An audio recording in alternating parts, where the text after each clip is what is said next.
40년 전 동생 친구 절벽으로 내가 밀었어. 아니야, 너는 끝까지 동생을 붙잡고 있었어. 평생을 살인자로 자책하며 살아온 딸에게 치매 노모가 건넨 첫마디는 충격 그 자체였습니다. 산소 측정기가 비명을 지르던 밤, 낡은 옥색 단추 하나가 진실을 깨웁니다. 엄마, 내가 친구를 밀었어. 딸 순옥의 처절한 고백에 멍하던 노모가 딸의 손을 꽉 잡았지요. 아니야, 너는 끝까지 동생을 붙잡고 있었어. 노모의 맑은 눈에서 피눈물이 흐릅니다. 40년 전 벼랑 끝, 순옥이 느낀 밀어내는 감각은 사실 동생이 누나의 손을 뿌리치던 마지막 발버둥이었습니다. 서로를 지키려 내가 죽였다고 믿어온 두 여자의 통곡이 병실을 가득 메웁니다. 비로소 낡은 가죽 팔찌가 풀리며 지독했던 오해는 새벽빛 아래 녹아내립니다. 전체 사연을 다 들으신 후 구독과 좋아요, 그리고 공감 내용을 댓글로 남겨주세요. 작은 관심과 배려가 누군가에게 큰 위로와 힘이 됩니다. 챕터 1, 그 마지막 고백, 40년이 지나도 녹슬지 않은 팔찌. 여러분은 혹시 마흔해 동안 심장이 커다란 돌덩이로 변해버리는 것 같은 그런 무거운 비밀을 품고 살아보신 적이 있으신지요? 오늘 저는 죽음보다 더 깊은 곳에 묻어두었던 한 여자의 이야기를 시작하려 합니다. 창밖으로 뉘엿뉘엿지는 노을이 병실 안을 온통 붉은 핏빛으로 물들이고 있었습니다.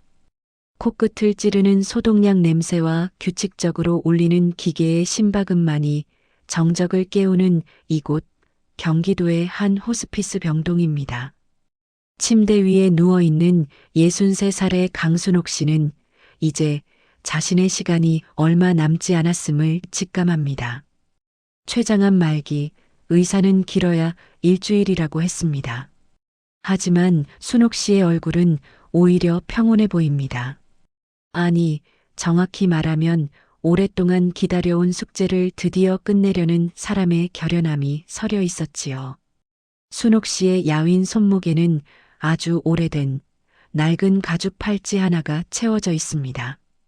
가죽은 이미 해질 대로 해져서 원래의 색깔이 무엇이었는지 가늠조차 하기 힘들고 금속 이음새는 군데군데 녹슬어 있었습니다. 하지만 순옥 씨는 이 팔찌를 단 한 번도 몸에서 떼어놓은 적이 없습니다. 찌는 듯한 여름날 생선을 다듬을 때도 살을 에이는 겨울바다 바람을 맞으며 그물을 손질할 때도 이 팔찌는 그녀의 살갗처럼 붙어 있었지요. 그녀는 평생을 강원도 속초의 거친 바닷가에서 보냈습니다. 강순옥이라는 이름 앞에 붙는 수식어는 늘 지독한 효녀 혹은 억척스러운 여장부였습니다.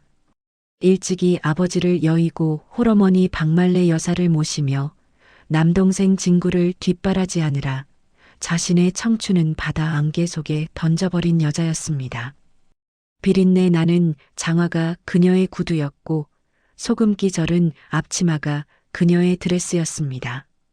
그렇게 번 돈으로 딸 수연이를 서울에서 변호사로 키워냈으니 주변 사람들은 순옥 씨를 보며 복받은 인생이라고들 말했지요.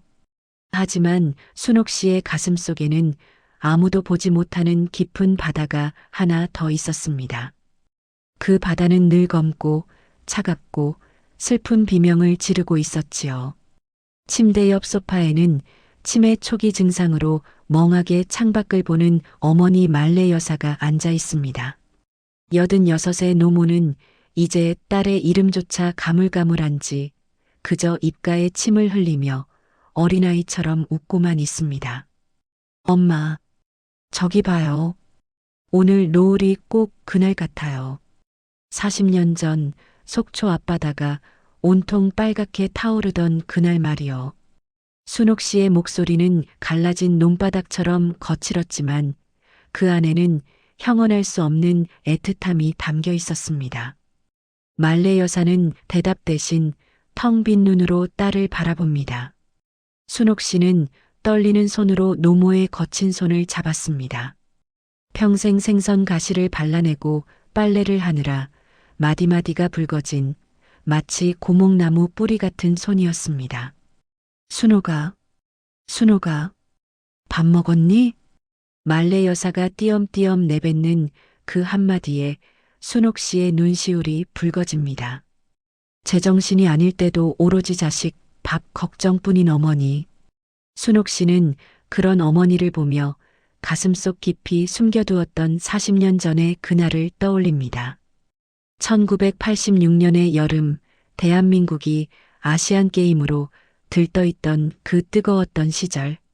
순옥 씨의 집안에는 그보다 더 뜨겁고 날카로운 불꽃이 튀고 있었습니다.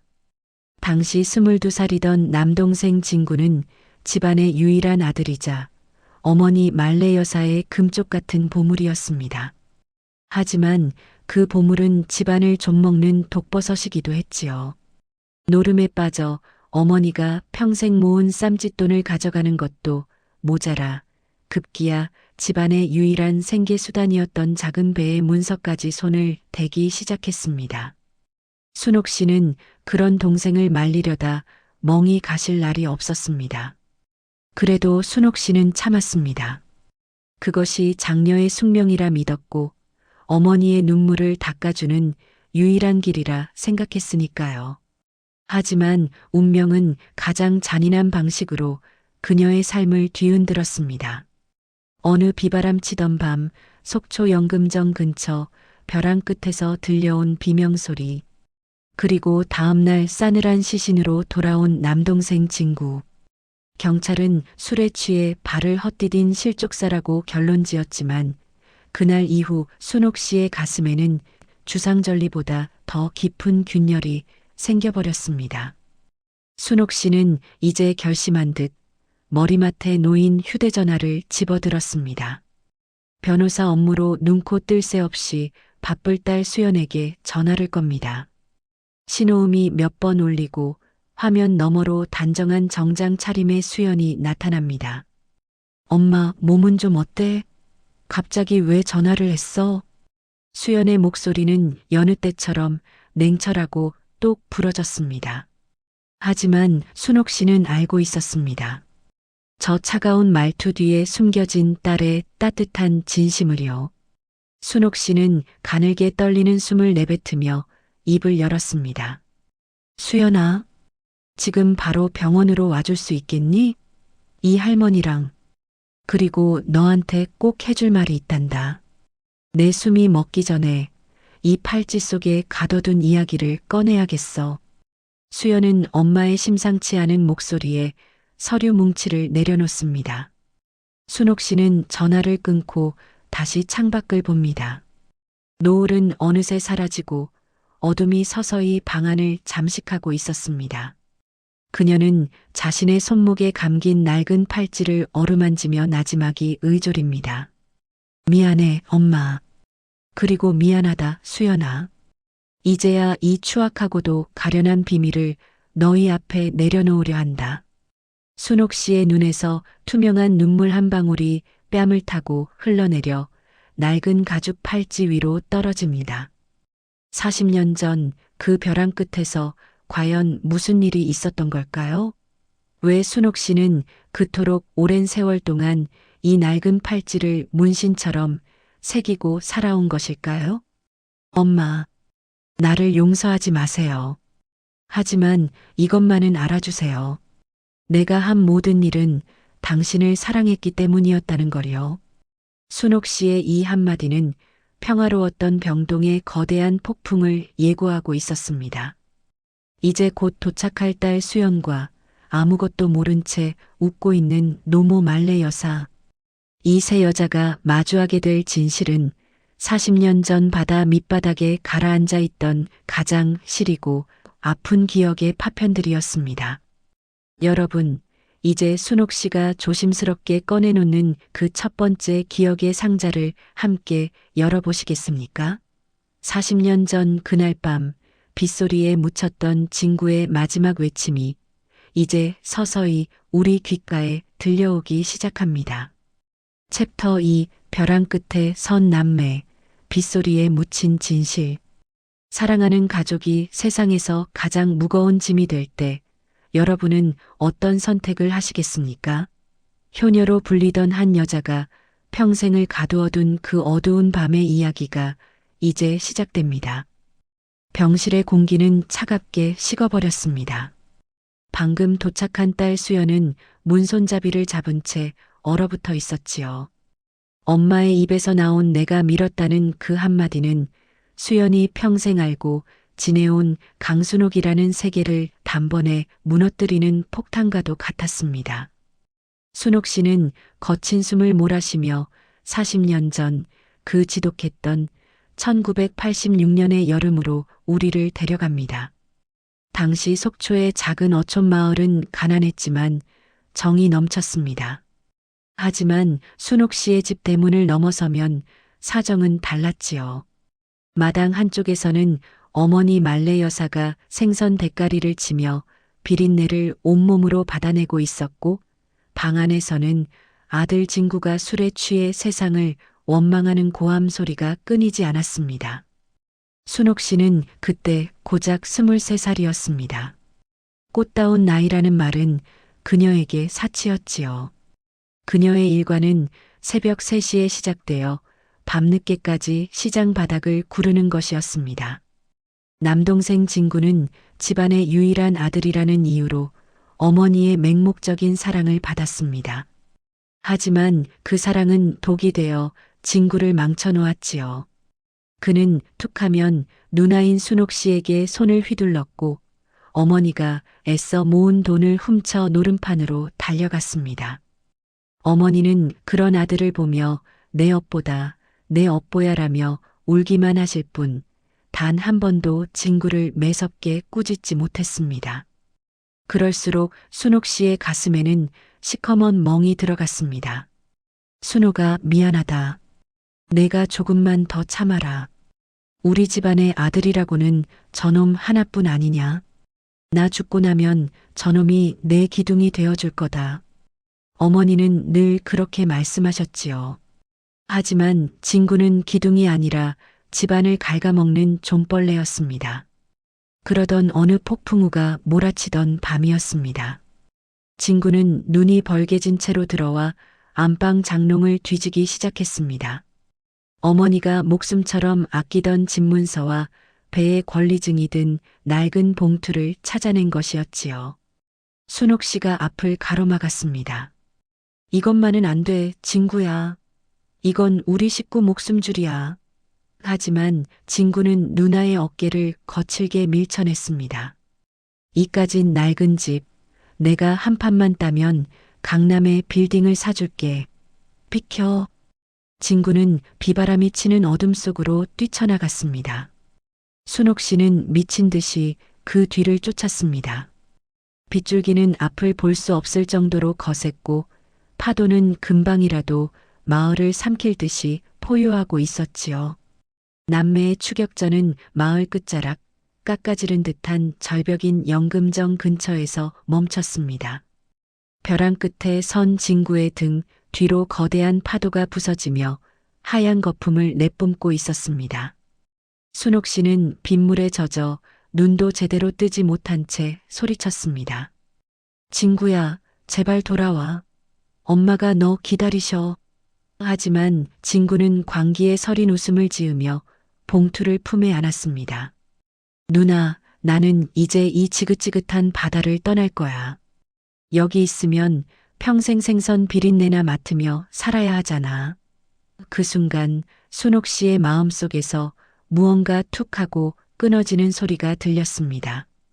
평생을 참아온 서름, 장녀라는 이유로 감내해야 했던 희생, 그리고 어머니의 눈물. 그 모든 것이 분노라는 파도가 되어 그녀를 덮쳤습니다. 순옥 씨는 자신도 모르게 진구에게 달려들었습니다. 봉투를 뺏으려는 필사적인 몸부림이었지요. 미끄러운 바위 위에서 두 사람은 엉겨붙었습니다. 이거 놓으라고. 진구의 고함 소리가 빗소리에 섞여 들려왔습니다. 그러다 갑자기 진구의 발이 허공을 갈랐습니다. 비명 한 자락 남기지 못한 채 진구는 검은 바닷속으로 빨려 들어갔습니다. 순옥 씨의 손에는 찢어진 옷자락 하나만이 남겨져 있었지요. 그날 이후 순옥 씨의 시간은 멈추어 버렸습니다. 경찰은 술 취한 청년의 단순 실족사로 결론을 내렸지만 순옥 씨의 머릿속에서는 그날 밤 진구를 밀쳤던 자신의 손이 자꾸만 커져 보였습니다. 그녀는 살인자라는 죄책감에 짓눌려 살았습니다. 어머니가 아들을 잃고 실성한 듯 바다만 바라볼 때도 순옥 씨는 자신의 목을 조르는 보이지 않는 손을 견뎌야 했습니다. 수연아, 내가 그놈을 밀었어. 떨어지는 그 순간 동생의 눈이랑 마주쳤는데 그 눈빛이 지금까지도 나를 따라다닌단다. 임종 직전의 병실에서 순옥 씨는 눈물을 흘리며 고백을 이어갔습니다. 수연은 엄마의 야윈 손을 잡고 부르르 떨었습니다. 엄마, 그건 사고였어. 엄마가 고의로 그런 게 아니잖아. 그건 정당방위였을 거야. 하지만 순옥 씨는 고개를 가로저었습니다. 아니야, 나는 그때 속으로 생각했어. 저놈만 없어지면 우리 엄마가 편해질 거라고. 그건 진심이었어. 바로 그때였습니다. 병실 문이 거칠게 열리며 낯선 노인이 들어왔습니다. 백발이 성성한 그는 과거 속초 경찰서에서 근무했던 이 서장이었습니다. 그는 순옥 씨를 뚫어지게 바라보며 입을 열었습니다. 강순옥 씨, 당신이 정말 진구를 밀었다고 생각합니까? 40년 전 그날 내가 현장에서 본 건 그게 아니었는데 말입니다. 이 서장의 등장은 병실 안의 긴장감을 극에 달하게 만들었습니다. 순옥 씨의 눈이 크게 흔들렸고 수연은 의아한 표정으로 이 서장을 바라보았지요. 이 서장은 품속에서 누렇게 변색된 수사 기록 한 장을 꺼내 들었습니다. 당신은 평생 죄책감이라는 감옥에 스스로를 가두고 살았지만 진실은 당신의 기억보다 더 잔인할 수도 있습니다. 순옥 씨는 숨이 가빠졌습니다. 자신이 알고 있는 진실이 전부가 아닐 수도 있다는 공포가 그녀를 엄습했습니다.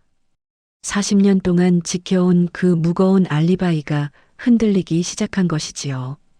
과연 이 서장이 알고 있는 그날의 진실은 무엇일까요? 순옥 씨가 보지 못한 혹은 보고도 믿지 못했던 또 다른 현장의 목격자는 누구였을까요? 이 서장님, 그게 무슨 말씀이세요? 제가 제 손으로 분명히 순옥 씨의 목소리가 떨렸습니다. 이 서장은 조용히 휠체어에 앉아 있는 노모 말레 여사를 가리켰습니다. 당시 현장에는 당신 말고도 한 사람이 더 있었습니다. 그리고 나는 그 증거를 40년 동안 가슴에 묻어두었지. 이제는 말할 때가 된 것 같구려. 병실 창밖으로는 어느새 장대비가 쏟아지기 시작했습니다. 40년 전 그날처럼 하늘도 이 기구한 운명의 장난에 눈물을 흘리는 듯 했지요. 순옥 씨는 떨리는 손으로 자신의 낡은 가죽 팔찌를 움켜쥐었습니다. 이제 곧 드러날 진실의 실체 앞에서 그녀는 과연 평온한 죽음을 맞이할 수 있을까요? 아니면 더 깊은 고통의 심연으로 빠져들게 될까요? 여러분, 진실이라는 것은 때로 우리가 감당할 수 없을 만큼 날카로운 법입니다. 다음 이야기에서는 40년간 베일에 쌓여 있던 이 서장의 증언과 함께 순옥 씨와 어머니 말레 여사 사이에 얽힌 충격적인 반전이 기다리고 있습니다. 장녀의 희생 뒤에 숨겨진 또 다른 모성애의 민낯, 그 아픈 이야기를 끝까지 함께해 주시기 바랍니다. 챕터 3 찢겨진 수사 기록 40년 만에 드러난 핏빛 단추.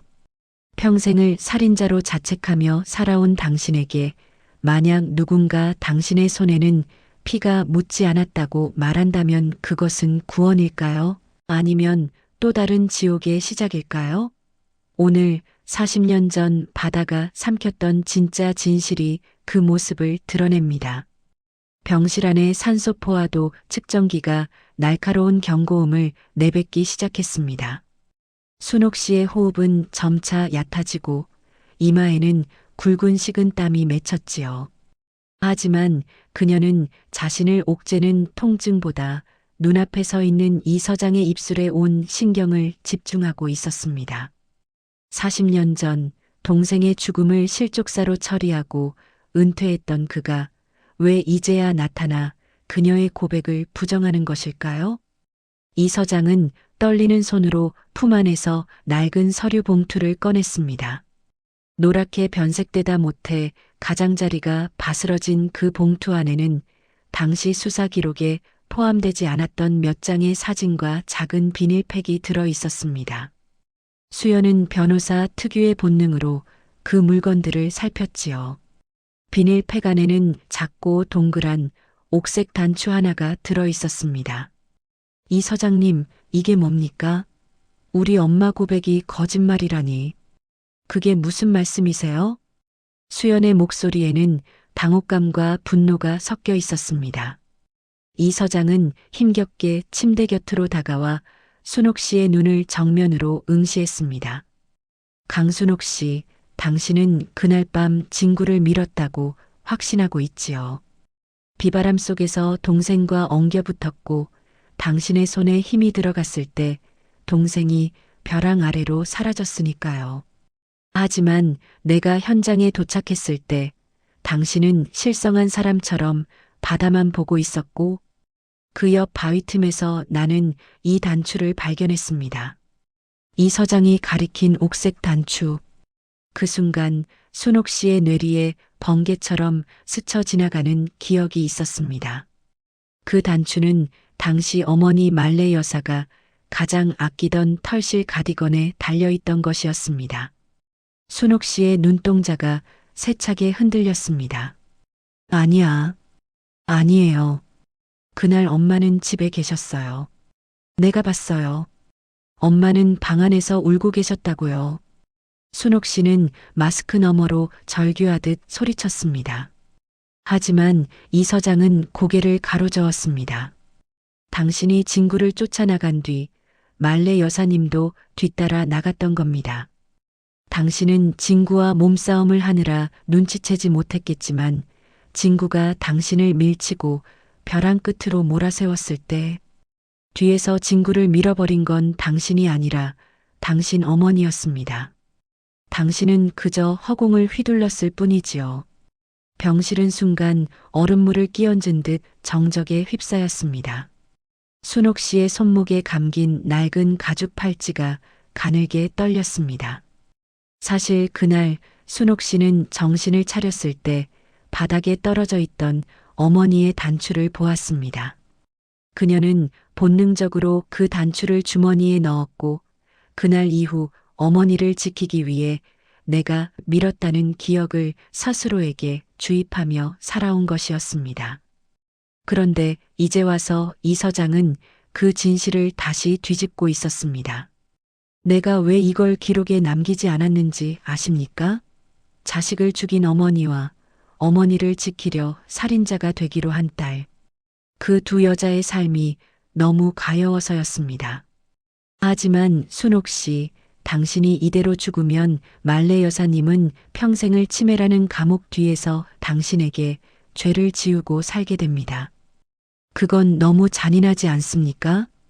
이 서장의 말이 끝나기도 전에 휠체어에 앉아있던 말레 여사가 갑자기 꺽꺽 소리를 내며 울음을 터뜨렸습니다.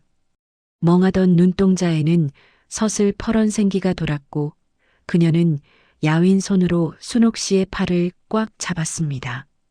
치매 노인의 힘이라고는 믿기지 않을 정도의 악력이었습니다. 순옥아, 순옥아, 아니야, 아니야. 말레 여사의 입에서 터져나온 말은 명확했습니다. 그녀는 딸의 얼굴을 어루만지며 피눈물을 쏟아냈습니다. 수연은 이 믿기지 않는 광경을 보며 무너져 내렸습니다. 평생을 자애로운 할머니로만 알았던 분이 삼촌을 죽인 진범일지도 모른다는 사실, 그리고 그 죄를 엄마가 40년 동안 짊어지고 암까지 얻었다는 사실이 수연의 심장을 갈기갈기 찢어놓았습니다. 위기는 여기서 끝나지 않았습니다. 순옥 씨의 혈압이 급격히 떨어지며 심박동기가 비명을 지르기 시작했습니다. 의료진이 급히 병실로 들이닥쳤고 수연과 말레 여사는 밖으로 밀려났습니다. 엄마, 안 돼. 아직 할 말이 많단 말이야. 엄마. 수연의 절규가 복도에 울려 퍼졌습니다. 병실 안에서는 심폐소생술이 시작되었고 이 서장은 그저 고개를 숙인 채 벽에 기대어 있었습니다. 40년을 묵혀온 진실이 터져나온 대가는 너무나 가혹했습니다. 순옥 씨는 이대로 진실의 무게에 짓눌려 생을 마감하게 되는 것일까요? 복도 의자에 주저앉은 말레 여사는 다시 멍한 표정으로 돌아와 있었습니다. 하지만 그녀의 손에는 순옥 씨의 환자복에서 뜯겨나간 작은 실밥 하나가 쥐어져 있었습니다. 마치 40년 전 그날 딸을 지키기 위해 아들의 옷자락을 놓아야 했던 그 순간처럼 말이지요. 수연은 결심한 듯 눈물을 닦고 일어섰습니다. 이 서장에게 다가가 그의 옷깃을 잡았습니다. 서장님, 아직 끝난 게 아니죠? 제 엄마 이대로 안 죽게 해주세요. 아니, 엄마가 누명을 벗는 게 중요한 게 아니에요. 엄마가 저 할머니를 원망하며 죽게 할 순 없다고요. 제발 방법이 없을까요? 이 서장은 수연의 눈에서 과거 순옥 씨가 보여주었던 그 처절한 모성애를 보았습니다. 그는 낡은 수사 기록의 마지막 페이지를 가리켰습니다. 거기엔 아직 누구에게도 보여주지 않은 현장의 또 다른 단서가 적혀 있었습니다. 순옥 씨가 살 수 있는 유일한 길은 본인의 기억 속에 갇힌 가짜 살인마를 끄집어내는 겁니다. 말레 여사님이 제정신일 때 하셨던 그 말, 아니야라는 그 한마디의 진짜 의미를 찾아야 합니다. 과연 아니야라는 그 말은 어머니의 자백이었을까요? 아니면 또 다른 비밀의 열쇠였을까요? 순옥 씨의 심장 박동은 점점 희미해져 가고 병동의 시계는 무정하게 흘러갑니다. 과연 이 위기의 순간에 순옥 씨를 구할 수 있는 것은 의사의 심폐소생기일까요? 아니면 40년 전 바다가 삼키지 못한 누군가의 진심 어린 고백일까요? 여러분, 이제 이야기는 가장 뜨거운 절정을 향해 달려갑니다. 다음 챕터에서는 순옥 씨가 죽음의 문턱에서 마주하게 될 진짜 범인의 얼굴, 그리고 시청자 여러분의 예상을 뒤엎는 마지막 반전이 기다리고 있습니다. 이 가여운 모녀의 운명이 어디로 흘러갈지 끝까지 지켜봐 주시기 바랍니다. 챕터 4 밀어낸 손이 아니라 붙잡으려 했던 그날의 진심. 인생의 가장 어두운 터널을 지나고 있을 때 우리는 때로 보고 싶은 것만 보고 믿고 싶은 것만 믿으며 스스로를 벌하곤 합니다. 하지만 칠흑 같은 어둠 속에서도 진실은 조용히 빛을 내며 우리가 고개를 들기를 기다리고 있었지요. 심폐소생술의 긴박한 소음이 잦아들고 병실 안에는 다시 무거운 침묵이 찾아왔습니다. 기적적으로 순옥 씨의 심장은 다시 뛰기 시작했지요. 비록 가느다란 기계음에 의존한 위태로운 생명이었지만 그녀의 눈꺼풀은 무언가 할 말이 남은 듯 파르르 떨리고 있었습니다. 복도에서 오열하던 딸 수연은 의사의 허락이 떨어지기 무섭게 엄마의 곁으로 달려와 그 야윈 손을 맞잡았습니다. 이 서장은 병실 구석에서 낡은 수사 기록을 매만지며 말레 여사를 가만히 지켜보고 있었습니다. 말레 여사는 조금 전에 소동이 꿈이었던 것처럼 다시 평온한 얼굴로 딸의 환자복 끝자락을 만지고 있었지요. 하지만 그녀의 눈빛은 이전의 흐릿한 치매 노인의 그것이 아니었습니다. 무언가 아주 오래된 기억을 끄집어내어 가지런히 정리하고 있는 사람의 눈이었지요. 수연아, 서장님, 순옥 씨가 산소 마스크 너머로 힘겹게 이름을 불렀습니다. 그녀는 이 서장이 내밀었던 옥색 단추와 40년 전의 기억을 하나하나 맞춰보고 있었습니다. 자신이 밀었다고 믿었던 그날의 감각하지만 어머니의 단추가 그곳에 있었다면 진실은 무엇일까? 순옥 씨의 눈에서 다시 눈물이 흘러내렸습니다. 그때 휠체어에 앉아있던 말레 여사가 서서히 입을 열었습니다. 순옥아, 너는 그때 너무 무서워서 눈을 감고 있었지. 비바람이 하도 매서워서 앞이 하나도 안 보였잖니. 내가 진구랑 엉겨 붙었을 때 내 손은 진구의 옷자락을 잡고 있었단다. 밀어내려고 한 게 아니라 제발 가지 말라고, 그 문서 좀 돌려달라고 애원하며 매달리고 있었어. 말레 여사의 목소리는 낮고 단단했습니다. 병실 안에 있던 모두가 숨을 죽이고 할머니의 입술을 바라보았습니다. 40년 동안 굳게 닫혀있던 판도라의 상자가 드디어 열리는 순간이었지요. 진구 그놈이 내 아들이지만 참 못난 놈이었지. 노름빚에 눈이 멀어 내 손을 뿌리치고 도망가려다가 바위 끝에서 미끄러진 거야. 내가 달려갔을 때는 이미 늦었었어. 내가 잡으려던 건 진구의 가디건이었는데 그놈이 떨어지면서 내 단추만 뜯겨나간 거란다. 너는 내가 밀었다고 생각했지? 아니야, 너는 끝까지 내 동생을 붙잡고 있었어. 순옥 씨의 눈이 크게 번쩍였습니다. 40년 동안 자신을 살인자라고 믿게 했던 그 밀어내는 감각은 사실 동생이 누나의 손을 뿌리치고 추락할 때 느꼈던 반작용이었던 것입니다. 순옥 씨는 동생을 죽인 것이 아니라 끝까지 동생을 살리려 매달렸던 것이지요. 하지만 어린 순옥 씨의 눈에는 동생이 자신의 손을 떠나 벼랑 아래로 사라지는 모습이 자신이 밀어버린 것처럼 각인되었던 것입니다. 말레 여사는 딸의 손등을 어루만지며 말을 이어갔습니다. 나도 무서웠단다. 아들을 잃은 슬픔보다 내 딸이 평생 이 짐을 지고 살까봐 그게 더 무서웠어. 그래서 내가 단추를 흘린 걸 알고도 모른 척했지. 내가 진구를 밀었어라고 울며 들어왔을 때 내가 차라리 아니라고 말해줬어야 했는데 나도 제정신이 아니었던 게야. 그저 우리 둘만 입을 닫으면 이 집안의 비극이 끝날 줄 알았어.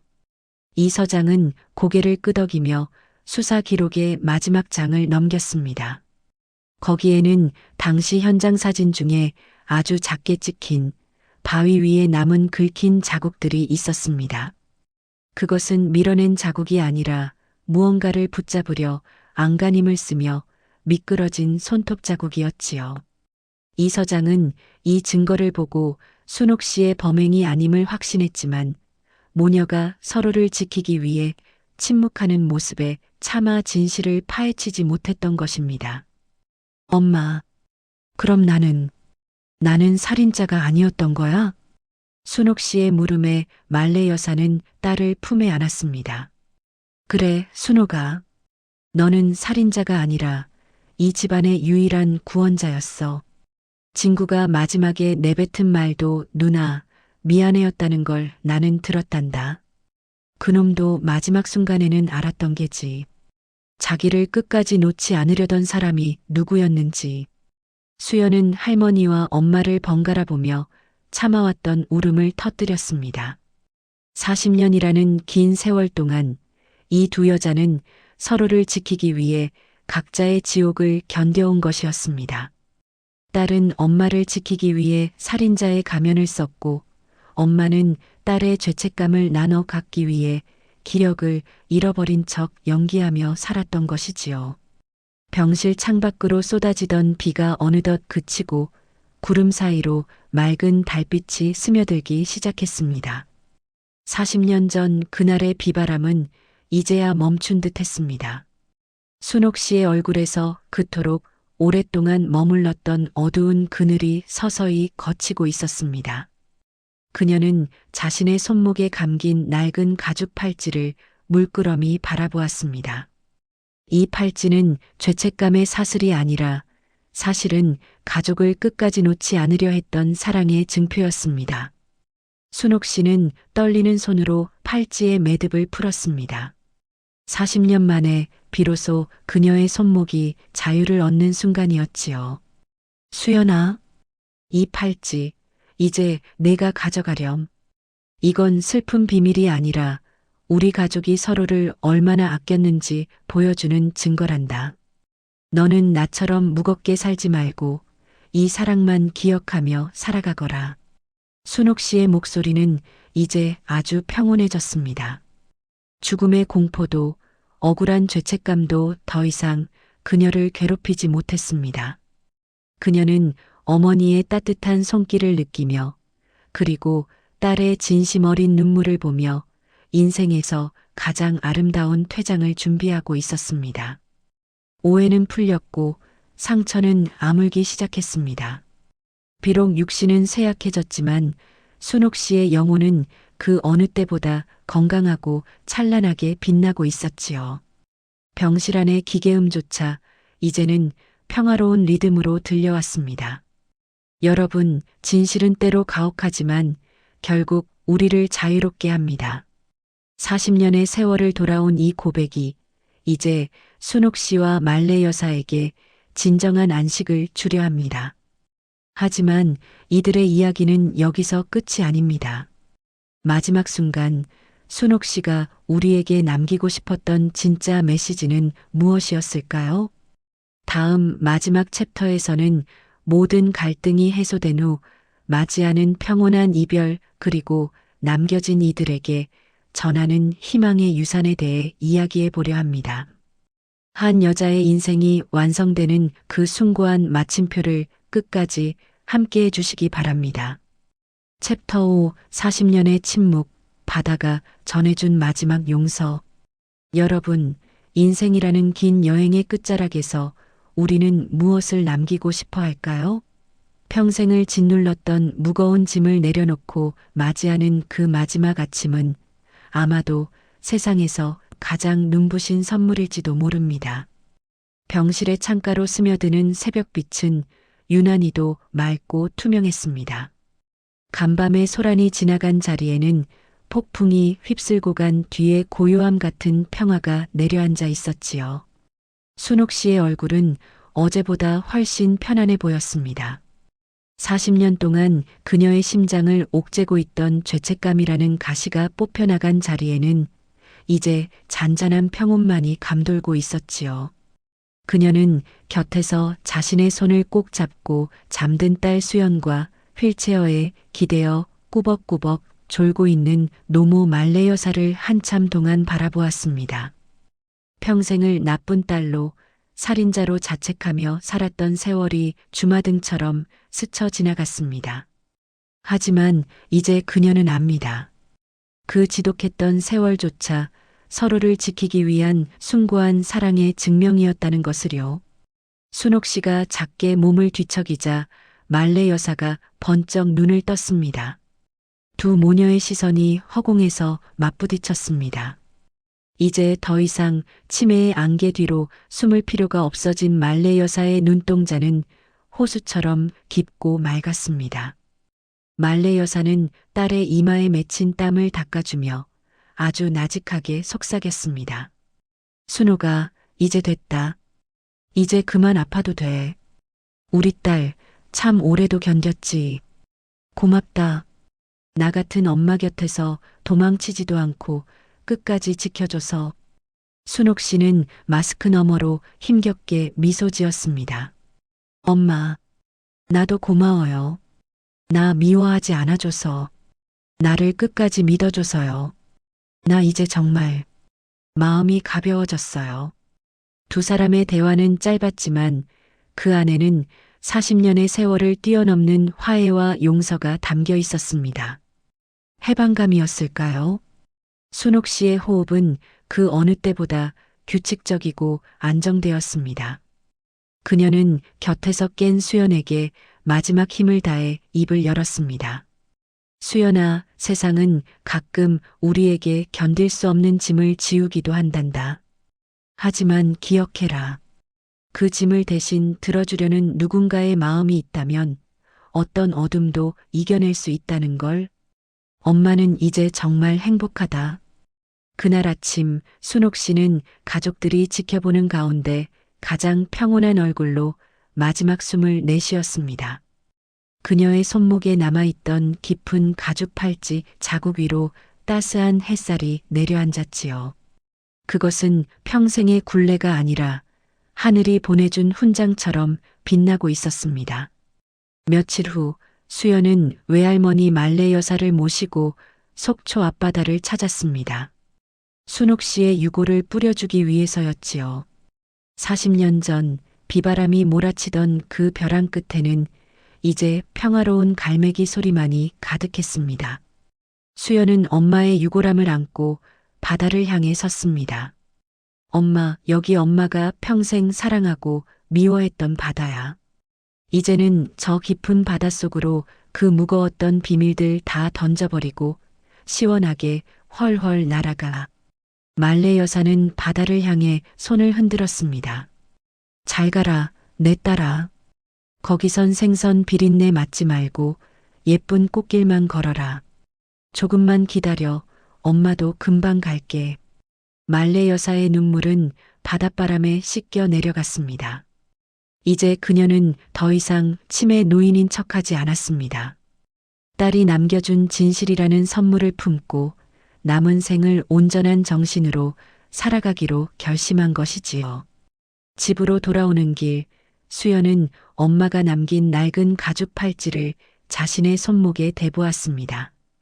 비록 낡고 해졌지만 그 안에는 엄마의 온기와 결연한 의지가 고스란히 배어 있었습니다. 수연은 깨달았습니다. 엄마가 지키려 했던 것은 단순한 알리바이가 아니라 가족이라는 이름으로 묶인 사람들의 삶 그 자체였다는 것을요. 이제 속초의 그 바닷가는 더 이상 슬픈 비밀의 장소가 아닙니다.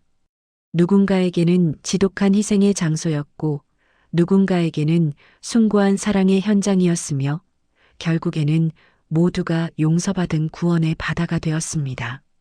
순옥 씨가 떠난 자리에는 새로운 질서가 잡혔습니다.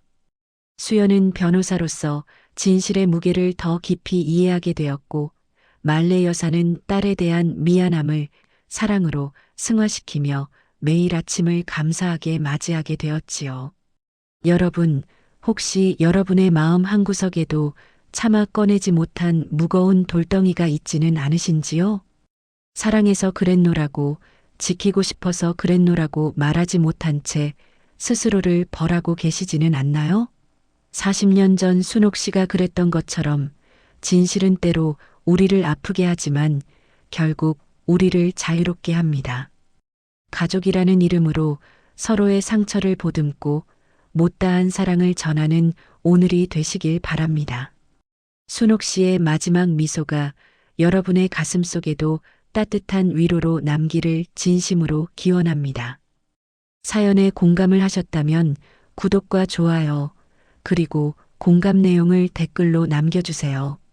작은 관심과 배려가 누군가에게 큰 위로와 힘이 됩니다.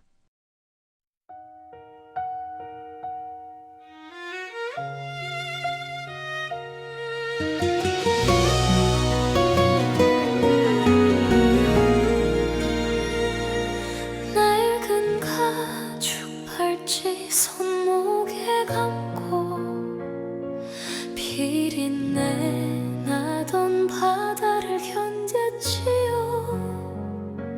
장녀라는 이름, 희생이라는 멍에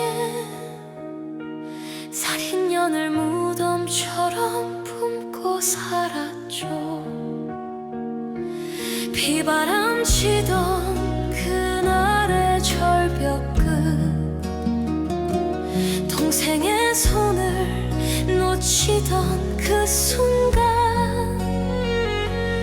내가 밀었다고, 내 죄라고 믿으며 스스로를 감옥에 가둔 세월이었죠. 엄마 미안해, 이제야